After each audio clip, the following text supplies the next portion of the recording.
قال الله تبارك وتعالى في القرآن المجيد والفرقان الحميد وأما بنعمة ربك فحدث صدق الله العظيم وصدق رسوله النبي الكريم الأمين.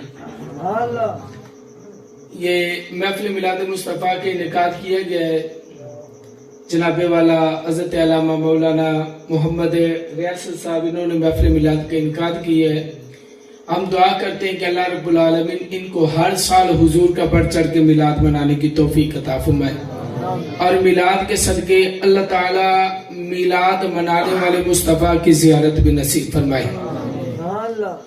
اور جن لوگوں نے جس طرح بھی تعاون کیا ہے یہاں پر دریاں بچھانے کے اندر، ساؤنڈ لگانے کے اندر یا ٹینٹ وغیرہ جس طرح کا بھی تعاون کیا، اللہ سب کا تعاون کرنا قبول فرمائے. اور جو حاضرین آئے ہیں اللہ آپ سب کا آنا بھی اپنی پاک و بلند بارگاہ میں قبول فرمائے. میں مختصر حاضری ہوگی، توجہ میری طرف رکھنی، موبائل بھی باہر نکلو تو گل میری توجہ نال سنی. صرف ٹائم زیادہ نہیں لگے گا، تھوڑے ذوق اور مزاج کے مطابق ٹائم چلیں گے اور مختصر حاضری دیں گے. میں ایک حدیث مبارکہ سنانا، تھوڑا اتو مزاج بھی پتہ چل جائے گا کیڑے لیول دی حدیث تسی تقریر سنن دے آتی جی.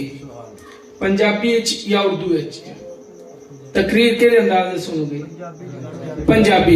چلو جی پنجابی سناؤں گے تو پنجابی علی سبحان اللہ بھی فرمائی جانی ہے.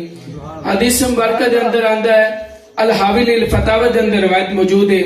حضرت مولا کائنات نے فرمایا اللہ نے جنت ایک درخت پیدا فرمایا ہے جن دا پھل سیب نالو وڈا تے انار نالو نکا ہے.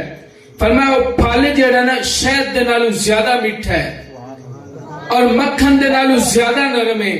صحابہ کرام نے عرض کی تھی مولا علی نو، اے علی پاک جنت دے وچ ایڈا اعلی درخت ہے ان دا پھل کیڑا کیڑا بندہ کھاوے گا؟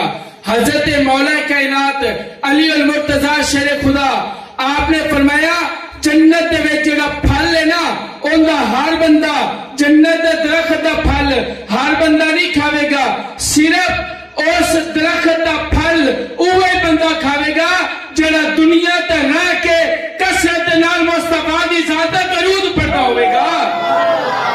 تھوڑا گاجوال کو پہلے سبحان اللہ. تھوڑی آواز پہاڑی کر کے میرے بھائی بہت ہی بریک ہے یہ کنا چ وجن دی. اچھا سنو، نبی پاک علیہ الصلوۃ والسلام دی ذات تے درود پڑھن والے بندے نو رب جنت دے پھل کھلاوے گا. سبحان اللہ. کیا بات. اچھا ہون میں تے اللہ نے فرمایا وَأَمَّا بِنِعْمَةِ رَبِّكَ فَحَدِّثْ.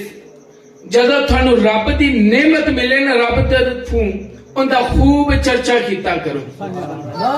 ان ساڈے لے جڑے بندے نو نعمت ملدی ہے نا کوئی بھی ملے وہ ہر بندہ اپنی استطاعت دے مطابق ان دا چرچا ضرور کردا ہے. اگر کسی دے گھر منڈا جم پوے بیٹا ہوئے ان دی بھی خوشی کردا ہے. اگر کسی دے گھر بیٹی آوے ان دی بھی خوشی کردا ہے. اگر کسی دے گھر پیر آ جاوے تو پیر دی آمدی خوشی کردا ہے. ایسا طرح ہے نا جن نو جنی استطاعت ہوئے اور جن دی شادی ہوئے وہ شادی دی بھی خوشی. نعرہ تکبیر، نعرہ رسالت، نعرہ تحقیق.